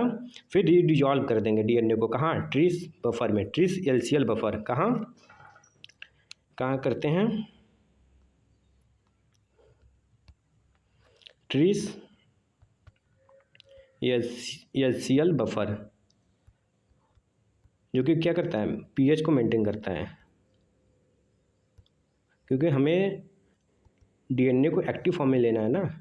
तो इसमें हम लोग डिजॉल्व कर देते हैं, ठीक है, और फिर स्टोर कर देते हैं, कहाँ, ट्रिस EDTA तो होगा ही कितने डिग्री सेल्सियस पे, -20 डिग्री सेल्सियस से लेकर 4 डिग्री सेल्सियस तक, इतने टेम्परेचर पे इसको DNA को डिजॉल्व कर देते हैं। हमारा DNA आइसोलेट हो गया। तो आइसोलेशन समझ में आया DNA का कि नहीं बच्चों, ठीक है, समझ में आ गया ना। तो यही मेथड है, पहले होमोजेनाइज करेंगे, ठीक है, क्या करेंगे, होमोजेनाइज करेंगे सेल्स को, टिश्यू को 4 डिग्री सेल्सियस पे। हम पूरे इक्विपमेंट को पहले स्टेराइल भी कर लेंगे, फिर उसके बाद सेलुलर लाइसिस कर देंगे ना, सेल मेम्ब्रेन सेल वाल को डिसरप्ट कर देंगे, फिर EDTA डाल देंगे, क्योंकि सेल डेब्रिज बन गया। अब उसमें DNAs हो गया, तो DNA को मेरे को क्या करेगा, किल कर देगा, डिस्ट्रॉय कर देगा, इसलिए EDTA डाल देंगे, या सैचुरेट डाल सकते हैं, जो कि चिलेटिंग की तरह काम करता है, Mg2+ से बाइंड कर जाता है, कौन, EDTA। प्रोटीनेज एजेंट डालेंगे, प्रोटीनेज के डालेंगे। फिर फिनॉल एक्सट्रैक्शन मेथड जो मैंने बताया ना, टॉप फेज, एक्वस फेज ना, टॉप फेज जो होता है, एक्वस फेज होता है, बॉटम फेज होता है, इंटरफेज होता है, कैसे कैसे सेपरेट होगा। फिर DNA जो होगा डिजॉल्व हो जाएगा ना, क्योंकि टॉप फेज पे क्या पोलर है ना। फिर उसके बाद एल्कोहल प्रेसिपिटेशन कर देंगे, करने के बाद क्या होगा, एल्कोहल प्रेसिपिटेशन वाला भी मैंने दिखाया था कि कैसे शुरू में DNA वाटर के साथ था तो सॉल्युबल था, मोर सॉल्युबल था, फिर जैसे एल्कोहल डाले, साल्ट डाले, तो फिर क्या हो गया, ले सॉल्युबल हो गया, जिसकी वजह से प्रेसिपिटेशन हो गया। फिर डिजॉल्व कर देंगे DNA को, कहाँ, ट्रिस बफर में, ट्रिस EDTA ना।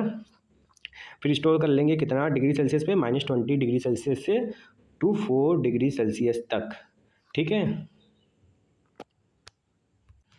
हमारा जो एक्वस फेज में है, जो टॉप फेज है, कंटेन वाटर सॉल्युबल मॉलिक्यूल होते हैं, इंक्लूडिंग डीएनए, आरएनए भी होगा। लेकिन आरएनएज डाल देंगे यहाँ पे, जो हम लोग क्या कर रहे थे, आरएनएज डाल देंगे तो क्या होगा, हमारे आरएनए डिग्रेड हो जाएगा ना। तो आरएनएज भी अगर नहीं भी डालेंगे तो क्या होगा, वो ऑप्शनल है, क्योंकि आरएनएज हर जगह होते हैं।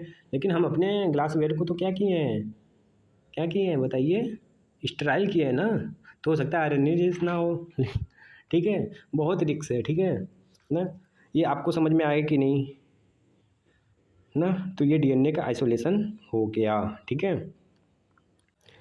फिर इसके बाद हम सेकेंड मेथड देखते हैं, मैग्नेटिक बीट्स। तो मैग्नेटिक बीट्स के थ्रू भी हम डीएनए का क्या कर सकते हैं, सेपरेशन कर सकते हैं ना। तो बीट्स कंपोनेंट, इसमें बीट्स हम लोग यूज करते हैं, ठीक है। बीट्स जो होता है वो किसका बना होता है, वो बीट्स पॉजिटिव चार्ज होता है, उसके पास मैग्नेट होता है ना। उसके पास दो कंपोनेंट होते हैं, बीट्स के पास दो कंपोनेंट होते हैं, एक पॉजिटिव चार्ज होता है, एक मैग्नेट होता है ना। अब ये पॉजिटिव चार्ज है तो भाई समझिए, पॉजिटिव चार्ज है तो डीएनए के साथ बाइंड करेगा ना, निगेटिव चार्ज होता है डीएनए के पास। और इसके बाद देखिए मैग्नेटिक प्रॉपर्टी भी होता है बीट्स के पास ना। अब ये क्यों यूज कर रहे हैं अभी आपको समझ में आ जाएगा। तो ये देखिए, ये आपके पास क्या है, ये आपका पूरा स्ट्रक्चर किसका है, ये आपका पूरा स्ट्रक्चर बीड्स का है। बीड्स के पास दो कंपोनेंट होते हैं, एक पॉजिटिव होता है, एक मैग्नेट होता है। पॉजिटिव नेगेटिव वाले से बाइंड कर गया, देखिए यहाँ पे बाइंडिंग हो गई। जब बाइंडिंग हो जाएगा, ठीक है, अब आगे आप देखिए, आपको समझ में आएगा। ये देखिए आपको, अब ये देखिए समझ में आ रहा होगा आपको अच्छे से, ठीक है। ये देखिए आपका डीएनए है, ये आपका आरएनए है, ये आपका इम्प्योरिटी है, ठीक है।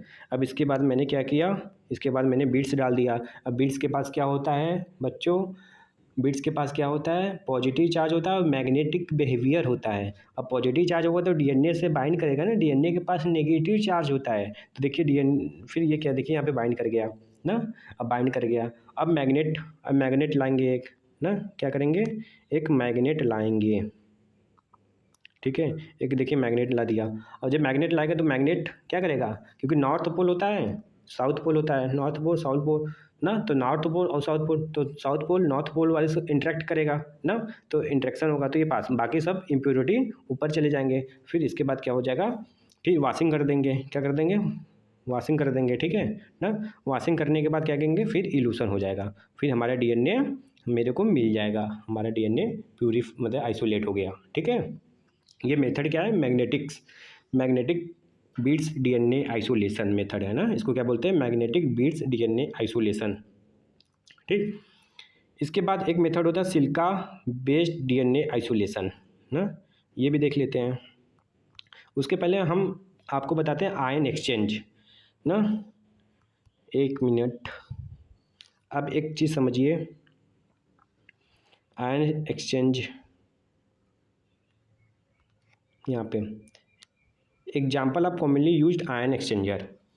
देखिए एक होता है आयन एक्सचेंजर, तो हम डीएनए को आइसोलेट करते हैं, DEAE बेस्ड डीएनए आइसोलेशन ना। अब देखिए ये होता क्या, आयन एक्सचेंजर क्या होता है, आयन एक्सचेंजर दो टाइप्स के होते हैं, एक कैटायन एक्सचेंजर होता है, ये देखिए कैटायन एक्सचेंजर, एक होता है एनायन एक्सचेंजर ना। तो कैटायन एक्सचेंजर क्या होता है, दो टाइप के हो सकते हैं, वीकली एसिडिक हो सकता है, स्ट्रांगली एसिडिक हो सकता है। वीकली एसिडिक भी हो सकता है, स्ट्रांगली एसिडिक भी हो सकता है, ठीक है। वीकली एसिड होगा तो जो क्या होगा, जो फंक्शनल ग्रुप होगा उसमें कार्बोक्सिल ग्रुप होगा ना। कार्बोक्सी एग्जाम्पल आप याद कर लीजिए, फंक्शनल ग्रुप नेम क्या होगा, कार्बोक्सी मिथाइल, ठीक है ना, ठीक। सल्फो यूज हो सकता है, ये भी क्या है, कैटायन एक्सचेंजर है, सल्फो मिथाइल, सल्फो प्रोपाइल ना। वीक एनायन एक्सचेंजर का example amino ethyl, di ethyl amino ethyl ना, या try ethyl amino methyl, try ethyl amino ethyl, di methyl 2 hydroxy ethyl amino methyl, di ethyl 2 hydroxy propyl amino ethyl ना। तो ये सब क्या है, फंक्शनल ग्रुप है ना। तो दो टाइप के आयन एक्सचेंजर होते हैं, एक होता है कैटायन एक्सचेंजर, एक होता है एनायन एक्सचेंजर। कैटायन एक्सचेंजर क्या काम करता है, एनायन एक्सचेंजर काम क्या करता है, मैं ये बताने की कोशिश कर रहा हूँ आपको। अब कैटायन एक्सचेंजर सुनिए ध्यान से, कैटायन एक्सचेंजर क्या करेगा, कैटायन खुद क्या है, कैटायन पे कौन सा चार्ज है, निगेटिव चार्ज है, देखिए निगेटिव चार्ज है कि नहीं, निगेटिव ना। कैटायन पे देखिए सब पे निगेटिव चार्ज है, सल्फेट ग्रुप की वजह से निगेटिव चार्ज है। इसके पास खुद नेगेटिव चार्ज है कैटायन एक्सचेंजर, तो सेपरेट किसका किसका करेगा, पॉजिटिव चार्ज का करेगा ना सेपरेशन। भाई खुद नेगेटिव है तो दूसरे वाले से किससे बाइंड करेगा, पॉजिटिव वाले से बाइंड करेगा, नेगेटिव वाले से कहाँ बाइंड कर पाएगा, रिपल्सन हो जाएगा ना। तो पॉजिटिव वाले से बाइंड करेगा, जो पॉजिटिव वाले से बाइंड करेगा, इतना भी फिलहाल समझिए। एनायन एक्सचेंजर खुद पॉजिटिव होता है, जब खुद पॉजिटिव होता है तो किससे बाइंड करेगा, एनायन एक्सचेंजर नेगेटिव वाले से बाइंड करेगा ना। तो हम डीएनए के आइसोलेशन के लिए क्या यूज करेंगे बच्चों, बताइए आप कमेंट बॉक्स में, कैटायन एक्सचेंजर या एनायन एक्सचेंजर। तो एनायन एक्सचेंजर यूज करेंगे, क्यों, क्योंकि एनायन एक्सचेंजर में जो एग्जाम्पल हो वो एनायन एक्सचेंजर कैसा होता है, पॉजिटिव चार्ज होता है, उस पर क्या होता है, देखिए पॉजिटिव चार्ज है ना, देखिए Na+H3 ना, NH3 ना, अमाइनो ग्रुप कैसा होता है, पॉजिटिव चार्ज होता है, ठीक है ना। तो पॉजिटिव चार्ज नेगेटिव वाले से बाइंड कर जाएगा क्योंकि डीएनए नेगेटिव है। तो डीएनए को आइसोलेशन के लिए हम यूज क्या करेंगे, कैटायन एक्सचेंजर के एनायन एक्सचेंजर यूज करते हैं, ठीक है। अब आप समझिए आगे, ये आप देखिए, यहाँ पे देखिए आप, ठीक।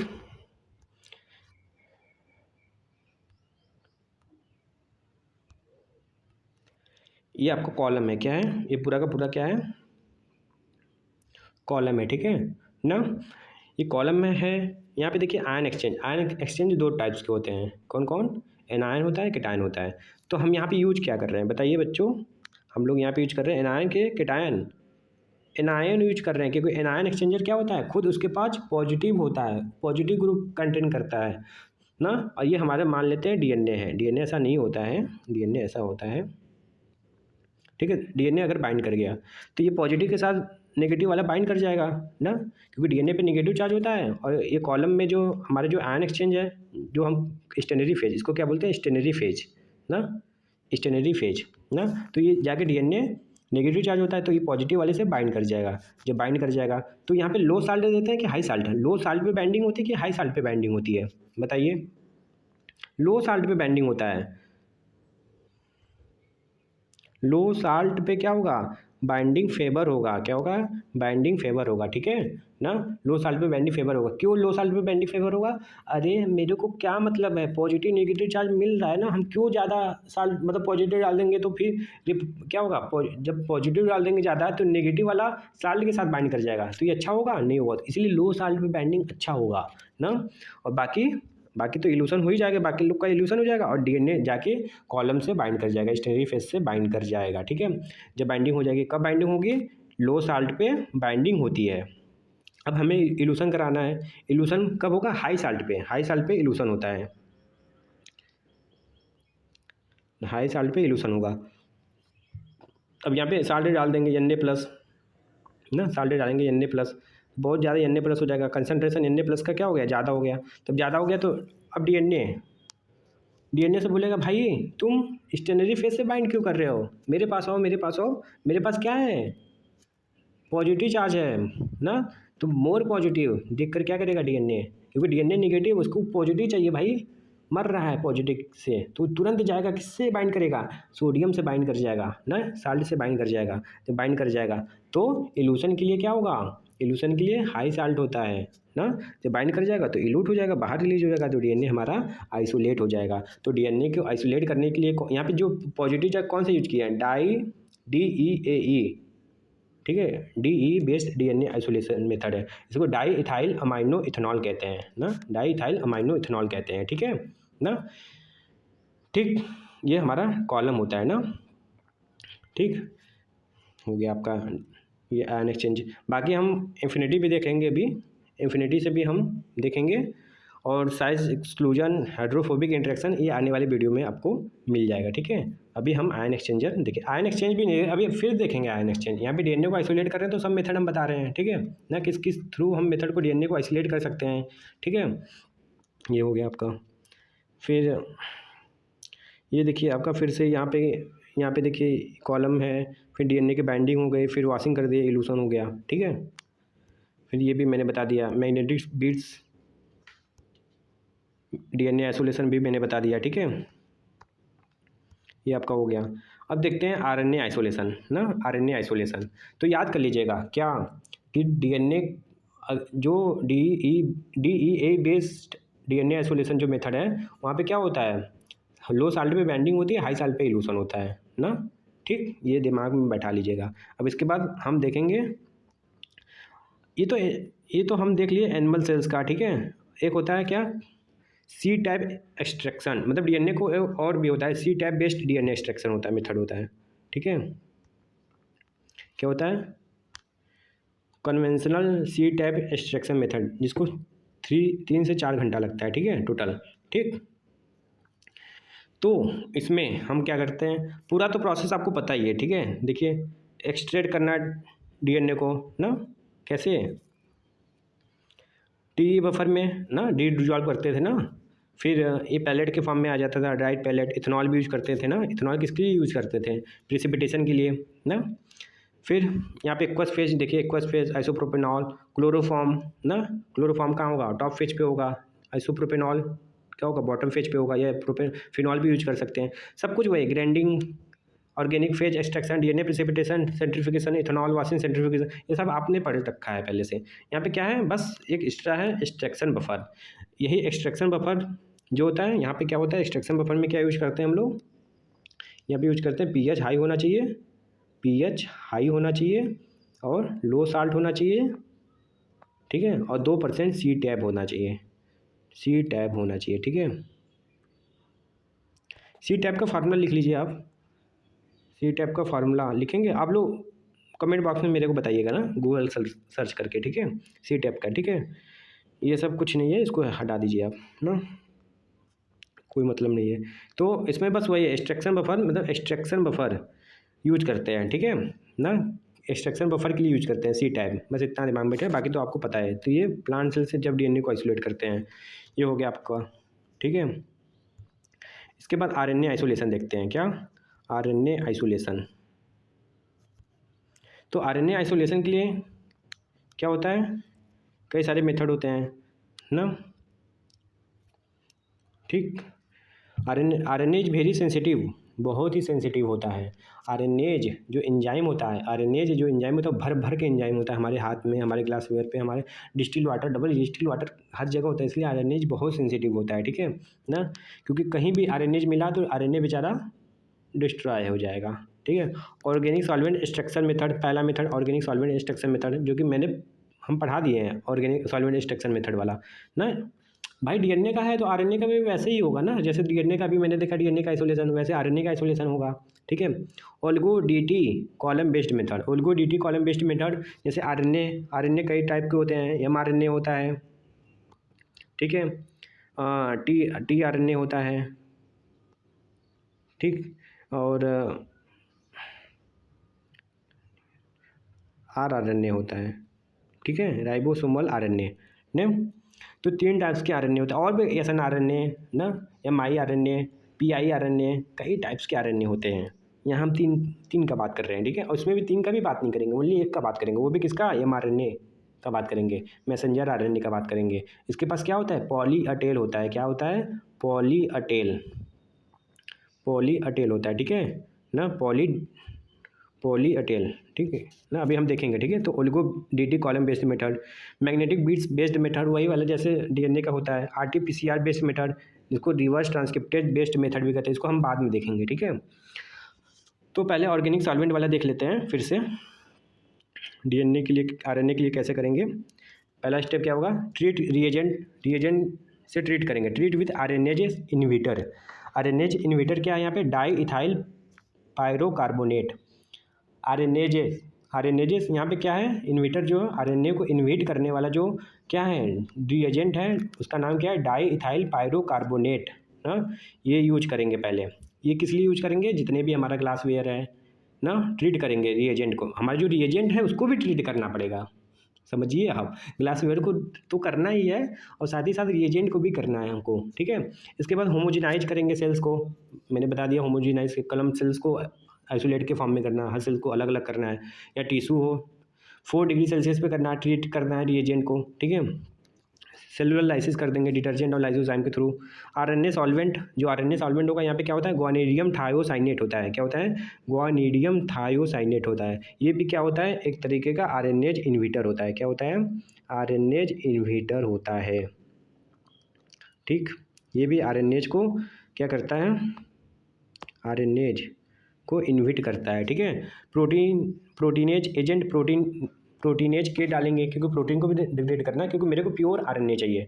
और आरएनएज को इनहिबिट क्यों कर रहे हैं, इनहिबिट कर रहे हैं क्योंकि आरएनए को अब हम क्या कर रहे हैं, आइसोलेट कर रहे हैं ना। मेरे को आरएनए को बचाना है, अब डीएनए को नहीं बचाना है। डीएनए जब बार चला भी जाएगा तो मेरे को फर्क नहीं पड़ेगा, क्योंकि मेरे को आरएनए चाहिए, प्योर आरएनए चाहिए ना। फिर इसके बाद क्या करेंगे, phenol extraction, phenol chloroform method वाला लगाएंगे, टॉप फेज एक्वस फेज ना। अब आरएनए भी क्या होता है, पोलर होता है, तो कहाँ मिलेगा, टॉप फेज पे ही मिलेगा ना, एक्वस फेज पे मिलेगा। एल्कोहल प्रिसिपिटेशन कर देंगे 70% इथेनॉल में, फिर डिजॉल्व कर देंगे आरएनए को ना इन आरएनए बफर। कहाँ डिजॉल्व कर देंगे, आरएनए बफर में। तो आरएनए का आइसोलेशन हो गया कि नहीं बच्चों, समझ में आया, ठीक है। फिर इसके बाद आपको एक चीज़ मैं दिखाने, ये देखिए आप एक बार, ठीक है। ये देखिए यहाँ पे क्या एक्वस फेज है, इंटरफेज है, ऑर्गेनिक फेज है। ये मैंने आपको बताया था। एक्वस फेज में ही क्या मिला था आपको, एक्वस फेज में ही क्या मिला था, आरएनए मिला था। क्या मिला था, आरएनए। इंटरफेज पे डीएनए होता है, ना कि एक्वस फेज पे। क्योंकि जब हम क्या करेंगे प्रिसिपिटेशन करवाएंगे, इथेनॉल एल्कोहल डाल देंगे तो क्या होगा, फिर वो प्रिसिपिटेट कर जाता है डीएनए, तो वो प्रिसिपिटेट करके ऑर्गेनिक फेज में थोड़ा ना चला जाएगा, ऑर्गेनिक फेज में थोड़ा, क्योंकि डीएनए भाई तो पोलर है ना, कभी पोलर नॉन पोलर में जाएगा क्या, नहीं जाएगा। तो कहाँ मिलेगा, इंटरफेज में मिलता है। इसलिए डीएनए एकदम दिमाग में बैठा लीजिए कि एक्वस फेज में आरएनए मिलता है, इंटरफेज में क्या मिलता है, डीएनए मिलता है ना। क्यों क्यों नहीं गया ऑर्गेनिक फेज पे, क्यों नहीं गया, इसलिए नहीं गया क्योंकि वो नॉन पोलर है ना भाई, फिनॉल है ना वहाँ पे, फिनॉल नॉन पोलर होता है, नॉन पोलर पोलर वाला डिजॉल्व कैसे होगा, इसीलिए इंटरफेज पे ही रहता है डीएनए ना। एक्वस फेज में भी नहीं होता है। तो एक्वस फेज में आरएनए मिलता है, इंटरफेज में डीएनए मिलता है, ठीक है। और ऑर्गेनिक फेज में प्रोटीन मिलता है। आपको एकदम दिमाग बैठा लीजिए, ठीक है। ये मैं आपको दिखा दिया स्ट्रक्चर, ठीक है। फिर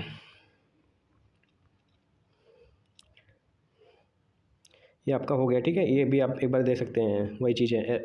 ये स्ट्रक्चर मैं आपको दिखा दे रहा हूँ जूम करके, ये दिख नहीं रहा है, ठीक है। तो ये जो आपका है क्या है, यहाँ पे आपको क्या मिलेगा, आरएनए मिलेगा, ये इंटरफेज पे क्या मिलेगा, डीएनए मिलेगा, ऑर्गेनिक फेज पे आपको प्रोटीन मिलेगा ना, ठीक। ये आपका हो गया, ठीक है। ये आपका हो गया पूरा, ठीक है, कंप्लीट। आरएनए का वाला भी कंप्लीट हो गया। अब हम पढ़ते हैं mRNA purification, mRNA purification, mRNA purification, ठीक। तो एमआरएनए का स्ट्रक्चर आप लोग जानते हैं, एमआरएनए का स्ट्रक्चर ये देखिए आप, अरे पढ़े होंगे ना, डीएनए से आरएनए बनता है। तो आरएनए जब बनता है तो क्या बनता है, उसके बाद कैपिंग होती है, 5 प्राइम कैप होता है, पॉली ए टेल होता है ना। ये देखिए पॉली ए टेल, ये पॉली ए टेल, इसी को ए जुड़ा होता है किसके पास, एमआरएनए के पास ना। यही तो यूज करके हम लोग क्या करेंगे, एमआरएनए को अलग कर लेंगे। कहाँ से, अगर हमें मिक्सचर मिल जाए एमआरएनए का, राइबोसोमल आरएनए का ना, टीआरएनए का, और हमें अपना एमआरएनए चाहिए, मेरे को एमआरएनए चाहिए वहाँ पे, तो हम क्या लगा देंगे, इन्फिनिटी क्रोमेटोग्राफी, इसी को बोलते हैं एमआरएनए वेरिफिकेशन। जो होता है इन्फिनिटी पे बेस्ड होता है, इसलिए इसको इन्फिनिटी क्रोमेटोग्राफी का बेस्ट एग्जांपल इसको माना जाता है एमआरएनए का प्यूरिफिकेशन ना के लिए। तो यहाँ पे क्या यूज करेंगे, जैसे ये आपका क्या है, एमआरएनए है, ये आपका क्या है, एमआरएनए है, ठीक है ना। ये एमआरएनए इसमें डाल देंगे पॉली डी इन्फिनिटी कॉलम ना, पॉली डी इन्फिनिटी कॉलम, जो मतलब कॉलम में क्या है, डी कॉलम अटैच है। देखिए ये सब जगह क्या है, पॉली डी अटैच है, पॉली डी। अब एडेनिन थाइमिन के साथ पेयरिंग करता है कि नहीं, जब एडेनिन थाइमिन के साथ पेयरिंग करेगा तो क्या, लेकिन एक बात समझिए आप, क्या क्या समझना है आपको, क्योंकि देखिए एडेनिन थाइमिन ये न्यूक्लियोटाइड है ना, न्यूक्लियोटाइड है। एडेनिन तो एक नाइट्रोजनस बेस है, लेकिन अब एडेनिन तो फास्फोडाइस्टर बॉन्ड तो बना ही होगा ना, तो इस पर नेगेटिव चार्ज होगा ना, नेगेटिव चार्ज, ठीक है। इस पर भी, थाइमिन पे भी नेगेटिव चार्ज होगा, ठीक है। तो रिपल्सन हो जाएगा ना, तो क्या कभी बाइंडिंग हो पाएगी, जब दोनों पे poly Airtel poly D A, poly D A और पॉली डी टी ना, तो निगेटिव निगेटिव चार्ज है ना, पॉली ए पर भी, पॉली डी ए पर भी, पॉली डी टी पर भी निगेटिव चार्ज है, तो रिपल्सन हो जाएगा ना। इसीलिए इन्फिनिटी क्रोमेटोग्राफी में यहाँ पे हम लोग हाई साल्ट डालेंगे कि कम साल्ट, मतलब लो साल्ट डालेंगे। हाई साल्ट पे बाइंडिंग होती है यहाँ पे। किस पे बाइंडिंग होगी? हाई साल्ट पे बाइंडिंग होगा।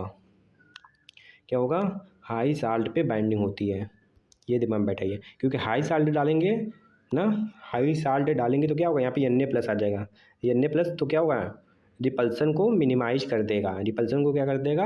मिनिमाइज कर देगा। जब मिनिमाइज कर देगा तो क्या होगा, यहाँ पे बाइंडिंग ईजिली हो जाएगा। तो हाई साल्ट पे बाइंडिंग होती है और लो साल्ट पे यहाँ पे इल्यूशन होगा। लो साल्ट, जब फिर लो साल्ट कर देंगे तो क्या होगा, फिर रिपल्सन होगा। रिपल्सन होगा तो हमारा mRNA क्या हो जाएगा, प्यूरीफाई हो जाएगा। बस इतना दिमाग में बैठा लीजिए, क्या कि mRNA की प्यूरिफिकेशन के टाइम लो साल्ट पे इल्यूशन होता है, हाई साल्ट पे बाइंडिंग होती है। लो साल्ट पे इल्यूशन होता है और हाई साल्ट पे बाइंडिंग होती है। हाई साल्ट पे बाइंडिंग क्यों होती है? क्योंकि जो पॉली डी ए है, पॉली डी टी है, ये दोनों में क्या होता है, रिपल्सन होता है। इसको मिनिमाइज करने के लिए हम लोग क्या डालेंगे, हाई साल्ट डालेंगे ना, ठीक है। तो पॉजिटिविटी भी बढ़ जाएगी, तो जिसकी वजह से बाइंडिंग अच्छा होगा ना।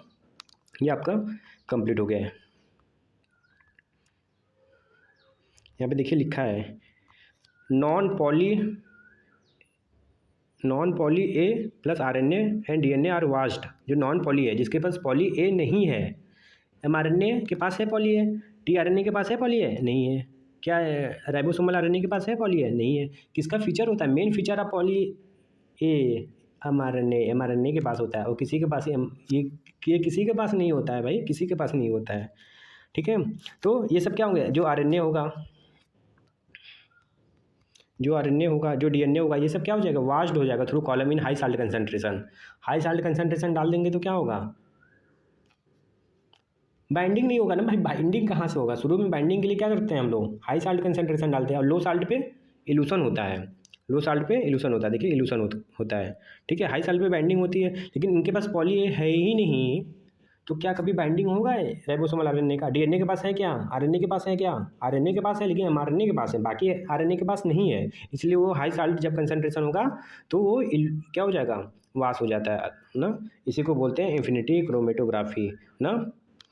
और क्या होगा, लो साल्ट पे इल्यूशन हो जाता है by changing the low salt concentration. ठीक हो गया ये आपका, ये मैंने बता दिया है, ठीक है। इसके बाद हम DNA प्योरिटी देखेंगे, ठीक है ना। अब DNA प्योर, कितना DNA प्योर है, एक बात याद रखिएगा, ठीक है। क्या चीज़, जो, एक मिनट,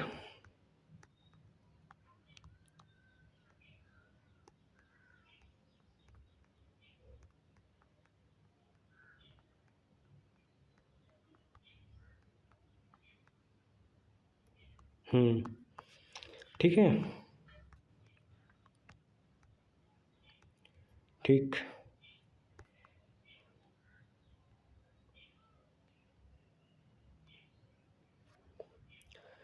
तो DNA प्योरिटी क्या देखेंगे हम लोग, DNA प्योरिटी स्टडी। अब DNA की प्योरिटी को स्टडी करेंगे हम लोग, ठीक। तो जो न्यूक्लियोटाइड होता है, जो न्यूक्लियोटाइड का रिंग होता है, वो एब्जॉर्ब करता है यूवी को, यूवी रीजन को एब्जॉर्ब करता है। कितने कितने नैनोमीटर पे एब्जॉर्प्शन करता है, 260 नैनोमीटर पे ना। तो DNA कितने कितने कितने मतलब कितने वेवलेंथ पे एब्जॉर्प्शन करता है, 260 नैनोमीटर पे एब्जॉर्प्शन करता है, मतलब यूवी लाइट को एब्जॉर्ब करता है। तो यूवी लाइट को एब्जॉर्ब कितने नैनोमीटर पे करता है, कितने लेमडा पे, 260 नैनोमीटर पे ना। 260 पे OD लेते हैं हम लोग ना। कहते हैं क्या, जो DNA प्योरिटी स्टडी हम कर रहे हैं ना, ये जो होता है ये लेस सेंसिटिव होता है देन फ्लोरेसेंस या QPCR ना। QPCR और फ्लोरेसेंस के कंपेरिजन में ये लेस सेंसिटिव होता है। यहाँ पे देखिए न्यूक्लिक एसिड है, न्यूक्लिक एसिड में डबल स्ट्रैंडेड DNA दिया है, सिंगल स्ट्रैंडेड DNA दिया है, और स्मॉल स्ट्रैंडेड RNA दिया है, ठीक है। साइंटिस्ट लोग क्या किए हैं, उन्होंने क्या किया, उन्होंने ये देखिए उन्होंने किया क्या, उन्होंने किया कि 10 माइक्रोग्राम पर ml उन्होंने डीएनए लिया, डबल स्ट्रैंडेड डीएनए लिया, तो उनको एब्जॉर्बेंस मिला 0.2। कितना मिला एब्जॉर्बेंस?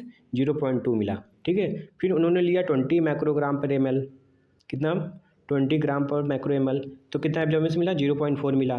फिर कितना? 30 माइक्रोग्राम पर ml लिए, फिर कितना एब्जॉर्बेंस मिला उनको? 0.6 मिला। ठीक है, फिर 40 माइक्रोग्राम पर ml लिए। ठीक है, फिर उनको एब्जॉर्बेंस कितना मिला? 0.8 मिला। ठीक है, फिर 50 माइक्रोग्राम पर ml लिए।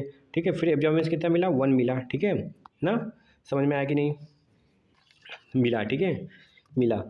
मिलने के बाद तो देखिए कि जब 50 माइक्रोग्राम पर ml हम लिए डबल स्टैंडर्ड डीएनए को, तो उसका जो एब्जॉर्बेंस है 1 मिला ना, एब्जॉर्बेंस 1 मिला। मतलब एक एब्जॉर्बेंस कितने कंसंट्रेशन के बराबर है? डबल स्टैंडर्ड डीएनए 50 माइक्रोग्राम पर ml, मतलब एक एब्जॉर्बेंस आएगा तो हम ये पता कर लेंगे कि डीएनए का कंसंट्रेशन कितना है? 50 माइक्रोग्राम पर ml। दिमाग में बैठा लीजिए, अगर एक एब्जॉर्बेंस इस यूवी स्पेक्ट्रोफोटोमेट्री में दिख गया तो आप समझ लीजिएगा कि एक एब्जॉर्बेंस इक्वल टू 50 माइक्रोग्राम पर ml होता है। ठीक है, इसी के थ्रू बाकी का सब निकाला गया। ठीक है, जैसे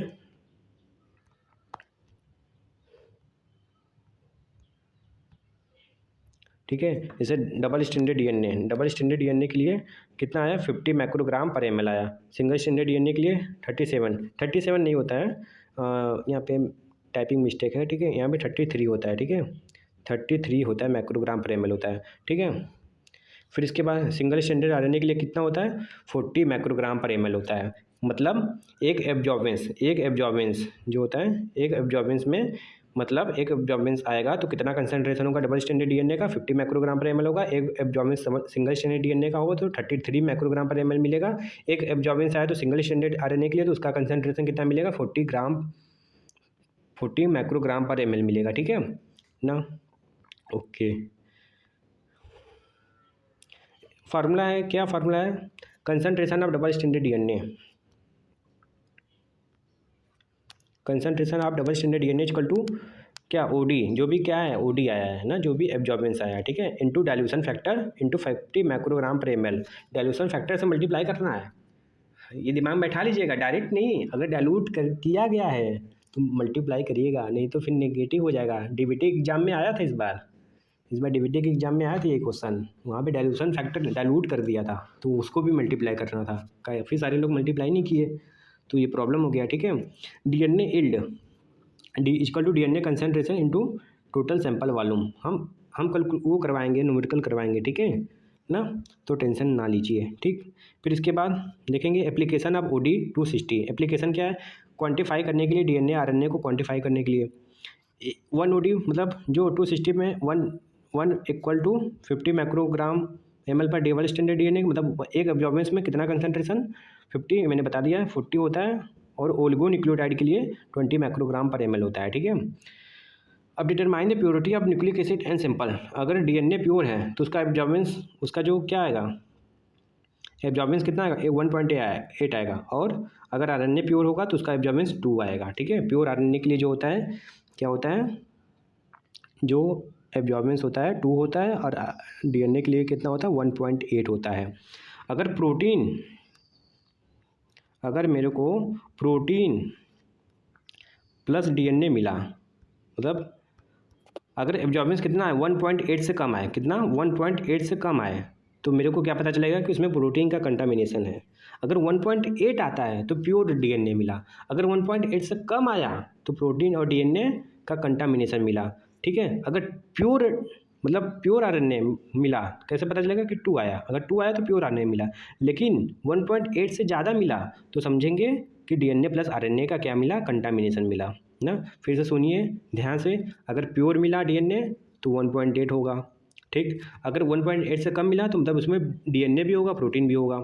ठीक है, अगर 2 मिला तो प्योर आरएनए होगा, अगर 2 से कम मिला, अरे 1.8 से ज़्यादा मिला तो डीएनए प्लस आरएनए होगा। ठीक है, रिएजेंट के लिए कंटामिनेशन जो होता है, अगर रिएजेंट का मतलब 2 से ज़्यादा आए, अगर 2 से भी ज़्यादा आने लगे एब्जॉर्बेंस, तो इसका मतलब रिएजेंट का कंटामिनेशन, उसमें ना तो डीएनए है, ना तो आरएनए है, ना तो प्रोटीन है, ओनली रिएजेंट लेके बैठे हो भाई। समझ में आ रहा है कि नहीं? दिमाग में बैठा लीजिएगा एकदम। ठीक।